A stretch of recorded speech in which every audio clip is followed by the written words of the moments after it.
Salut à tous, c'est Paul et aujourd'hui on va se retrouver pour parler de mon nouvel achat du jour, l'iPhone 10 que je suis allé chercher tout à l'heure au carrousel du Louvre. Donc je l'ai retiré à l'Apple Store et du coup aujourd'hui je vous donne mes premières impressions sur ce téléphone qui est pas mal quoi, voilà.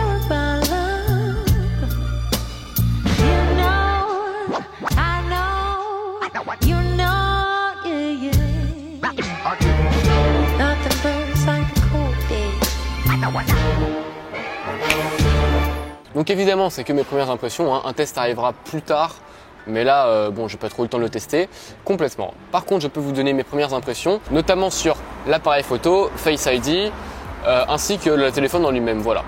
Donc premièrement le design, parce que je passe d'un 7 Plus à un 10S.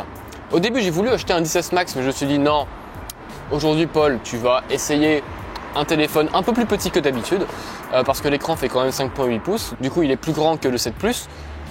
Globalement par contre il est moins large parce que c'est du 18/9, c'est pas comme le 7 Plus. Du coup le form factor est beaucoup plus petit déjà, il fait la taille d'un 8 à peu près, alors que mon 7 Plus était mon 7 Plus fait la taille d'un 8 Plus, enfin vous avez compris, c'est plus grand. Du coup ça fait du bien de revenir sur un petit truc, même si les grands téléphones ne me déplaisent absolument pas. Et j'adore ça comme donc bon. Après franchement le form factor est très cool, hein. Ça reste le même que l'iPhone 10. Voilà. Au niveau des coques, je tenais à vous préciser, c'est compatible iPhone 10 et iPhone 10S, mais il y a une petite différence, merci à Marcus Brownlee qui a vu ça. Au niveau de l'appareil photo, celui du 10S est un tout petit peu plus grand je crois, enfin un tout petit peu plus élevé, du coup il dépasserait une coque prévue pour un 10. Après c'est quasiment pareil, hein. Vraiment il n'y a pas grand chose qui change, les dimensions sont exactement les mêmes. Donc tout d'abord, ce qui m'a bluffé au niveau de mon passage au 10S, c'est l'appareil photo ainsi que l'écran. L'écran est magnifique, il a beaucoup moins de reflets que mon 7 Plus, avec un True Tone en plus, donc la qualité, enfin pour les yeux c'est beaucoup plus agréable. Et surtout l'appareil photo est incroyable, c'est-à-dire que vraiment vous avez pas de contre-jour, j'ai l'impression. Le truc, ma fenêtre qui est en contre-jour, mon iPhone c'est noir sur mon 7 Plus, sur mon 10S c'est lumineux comme jamais, genre vraiment l'appareil photo est incroyable, voilà. Après ce qui est incroyable aussi c'est le design, je l'ai pris en or personnellement. Il est vraiment magnifique, même s'il va pas rester longtemps comme ça puisque je vais acheter une coque, parce que 1200 € le téléphone, on a envie de le protéger, voilà. Mais sinon le passage est vraiment très agréable. J'ai pu noter une amélioration des haut-parleurs qui sont très puissants et plutôt qualitatifs.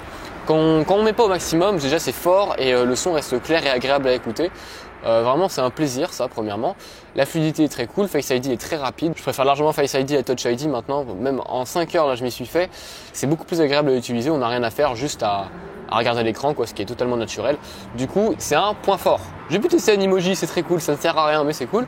Là où j'ai un petit reproche à faire par rapport à mon 7 Plus, c'est sur Snapchat et sur Instagram. J'ai l'impression que la qualité d'image, elle est meilleure sur mon 7 Plus que sur mon iPhone 10 au niveau de Snap. Quand je regarde les snaps que les gens m'envoient qui sont pas sur un 10 ou sur un 10S, c'est-à-dire bon sur un autre format de téléphone quoi, un autre format d'écran, la qualité est un peu moins bonne.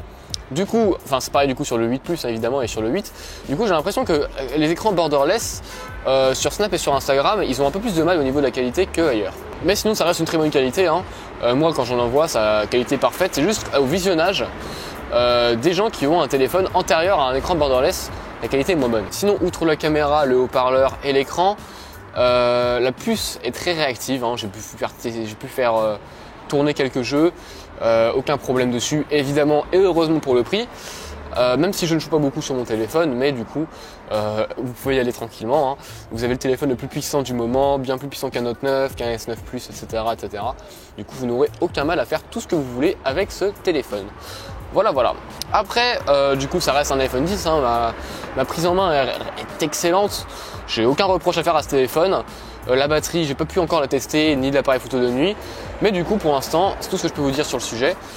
Ce téléphone est très cool et vous aurez plus de vidéos en rapport avec ce téléphone du coup ultérieurement, le temps que je m'y fasse un peu, que je le teste dans différentes conditions, etc. de la vie de tous les jours, et du coup je vous en reparlerai très prochainement. Voilà, donc c'est la fin de cette vidéo, j'espère qu'elle vous a plu.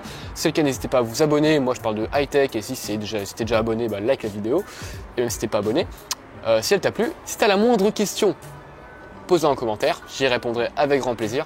Et donc moi je te dis à très vite pour une prochaine vidéo. Voilà, salut!